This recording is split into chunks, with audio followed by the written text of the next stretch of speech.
मुख्यमंत्री फडणवीसांनी बोलावलेल्या मंत्रालयामधल्या बैठकीला शिंदे गैरहजर राहिलेले आहेत। मुख्यमंत्र्यांनी सोशल वॉर रूम संदर्भात ही बैठक बोलावलेली होती। अजित पवार, गुलाबराव पाटील बैठकीला उपस्थित होते। वैयक्तिक कारणांमुळे एकनाथ शिंदे बैठकीला गैरहजर राहिल्याची माहिती आहे। एकनाथ शिंदे हे सध्या ठाण्याहून मुंबईकडे रवाना झाले। विनायक डावरुंग आमचे प्रतिनिधी या संदर्भातली अधिक माहिती देतील। विनायक।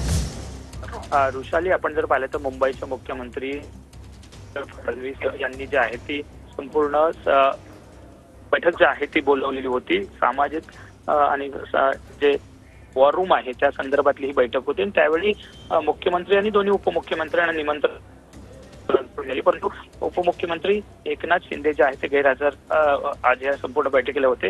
ही आढावा बैठक जी आहे ती आज मंत्रालयात पार पडली। त्यामुळे नेमके गैरहजर ते का होते, अनेक शंका कुशंका ज्या आहेत त्या निर्माण झाल्या। धन्यवाद विनायक दिलेल्या सविस्तर माहितीसाठी।